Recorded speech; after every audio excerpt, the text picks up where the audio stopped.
CELPIP speaking test has, as I mentioned earlier, 9 tasks. The task number 1 is just a practice task. And then from task 1 to task 8, there are different competencies that are measured when you speak or write this exam or when you answer the questions. So now I am going to explain you speaking task 3, which is describing a scene. Now let's look at the preparation time. The preparation time is 30 minutes, as you see here, and the recording time is 60 seconds. So you do not have like a lot of time to prepare, but I'm going to give you a strategy.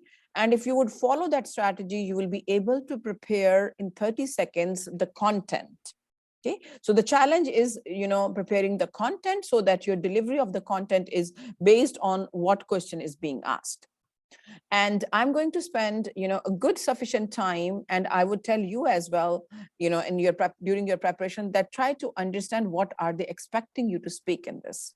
So let's read the question. The question is, describe some things. So this is a variable here, non-specific. Describe some things that are happening. That's a second important word. Some things that are happening in the picture below, as well as you can see. The person with whom you are speaking cannot see the picture. So I would divide this whole question into 2 for your understanding. So one is describe some things. So that sum should be converted into rule of 3. Okay, so to make life easier to handle this question, rule of 3, some things, no, we will take 3 things.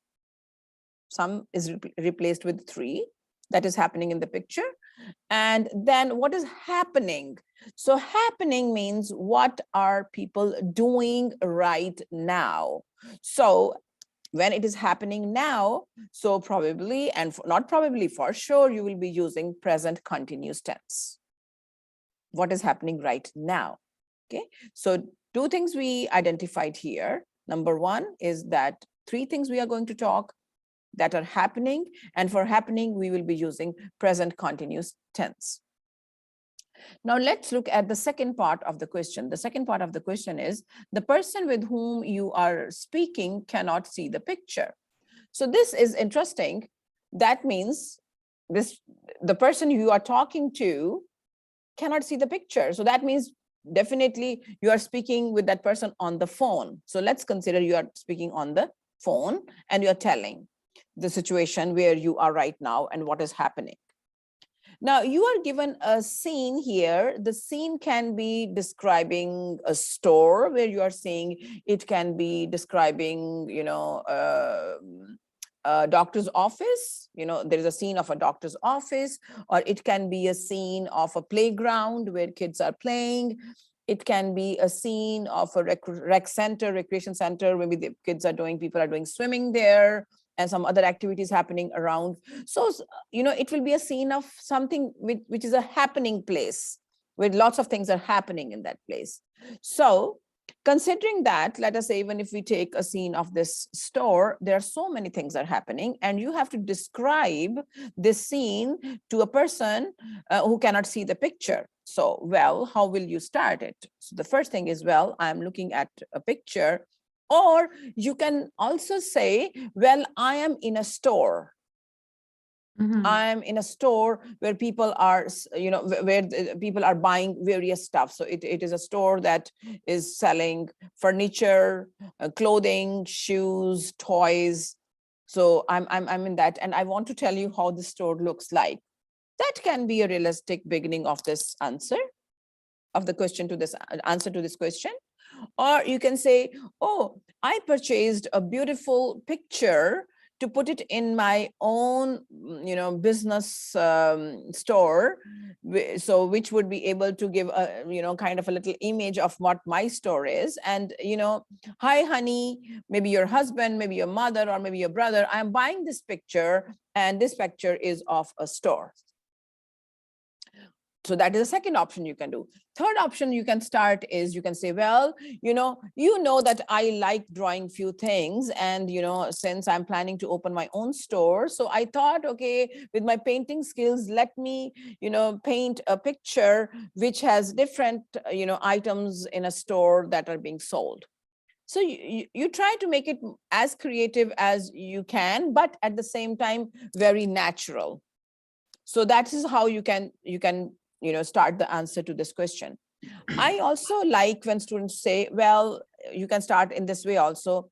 I'm standing in a store to buy some stuff, and after COVID, I see that this store is getting busier, and I am standing on the, you can say, front left side of the store near the cashier, and let me explain how people are doing their shopping. This is very normal situation, right? So the other day I went to Longo's, and their hot table was ready, and I was so excited and emotional. I really wanted to call my daughters and tell them, oh, there is food is being laid, and there is a person who is putting some potatoes in the bar and some salad, and there is a lady who is taking filling her salad bowl. So this situation is very appropriate, because after COVID, we are seeing this store full of activity. So you can choose to begin your answer in one of the options that I have mentioned to you. So the person you are speaking to cannot see the picture, so we have to use, for this reason, we have to be very specific, so that the person who is away can visualize where we are. So you can start here. You can say, well, I'm standing just near the cashier, and I am looking at many things happening in the store. So many things. Let us say from some things to many things. And then you would say, basically, let me tell you the top 3 things that are happening. So that way you are shaping your answer, that I'm going to mention the top 3 things. And one of the thing would be, you would say, okay, so you can pick up out of 3. One can be this, this area where the cashier is. So you can take one thing that is happening there. And one thing you can see on the left-hand side where kids are playing with toys, that can be second. And the third can be, this gentleman selling, shoes, and this gentleman is trying to, have this measurement of his shoes, buying that shoe. So pick up 3 of them, and then you can start saying, so, well, I'm in the store and I'm happy to be back in the store. People are shopping after COVID. I'm really happy. Let me explain you, at a cashier, there are 2 ladies. So there is a lady in a green outfit, green coat and a white pants. Beautiful lady. She is buying a purple top. So you are using is buying, which is a present continuous tense. What is she doing? And also you are specifically mentioning, either the lady's, outfit she's wearing, where she's standing, to specify, the details, so that the person who is listening is able to visualize something, right? He's trying to visualize what you are saying. And you say the cashier is wearing a red, kind of a blazer, and she's also smiling and helping the customer. Just next to that, there is a little girl with the pink outfit. She's touching, pair of jeans. I believe she is asking her mother to buy pair of jeans for her. So I stop here, and I want to tell you to pay attention to the present continuous tense that I'm using. The lady in a green blazer and white pant is buying a purple shirt. So is buying. The cashier in red blazer is helping. The girl in the pink outfit is touching, because that's what they are doing right now. So that is present continuous tense. So once you are done with this part of the picture, then you move on to this part of the pictures. The next part of the picture, you can say, well, just next to that rack of pair of jeans, there are 2 kids. They are sitting on the floor and they are playing with toys. A boy with a purple onesie, he's holding a mini toy truck and seems like he's enjoying that. Whereas the girl with a little cute ponytail is having a bunny beer in her hands and they are enjoying themselves. Now I stop here and I want you to pay attention to present continuous tense. Two kids are sitting. The boy in purple onesie is playing. The girl is cuddling with or holding a teddy bear. So is holding, is playing, are sitting, they're all present continuous tense. And that's what they're asking. What is happening? So are happening, is happening, that is present continuous tense. So now we have done with two. Now we will be moving on the third part. Let me pick up this one. You can also pick up this lady or maybe this gentleman going upstairs, anything that comes to your mind. But we will be continuously using present continuous tense. And also we will be mentioning the location. So if you had paid attention, we mentioned the location of the first thing, that was cashier and this lady in green, that they are standing near the cash counter. And the second one, we said next to the jeans rack. So if we are moving here, we would have to say the location, number one, location, number two, what they are doing, and then we will use the grammar as present continuous.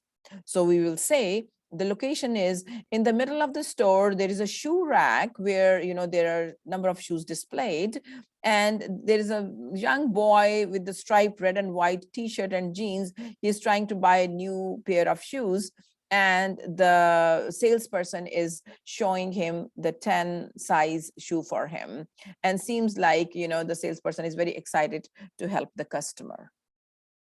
Now, by the time you finish these three chunks of actions that are happening in the picture, you are probably done with 60 seconds. However, if you see that bar will be running, however, if you see that 60 seconds are not getting completed, then you can move on to the fourth one. So you, again, location, specification of the person and what the person is doing using present continuous tense. You will say, at the far end, I see the change rooms and there is a lady with pink blouse and black skirt. I think she's going towards the women's change room to try a red blouse on her. So she must be excited going there. So by the time, definitely your 60 seconds will be done. And that's all that you have to do. Now, one tip I would like to give you, let us say you have started talking about the last, chunk, which was about this lady, and you are seeing that the blue bar is running, and you did not finish speaking your sentence, and the time is over, the time is up. Do not worry that your sentence did not get completed, because you have given them enough sample in the past 60 seconds to measure your grammar, your word choices, your organization of your answer, and that should be sufficient enough. So do not worry if you finish your answer probably, let us say 3 seconds, 6 seconds before, or maybe you were speaking, and 6 seconds were more left to speak, but then they say the time is up. In both the cases, you don't need to worry.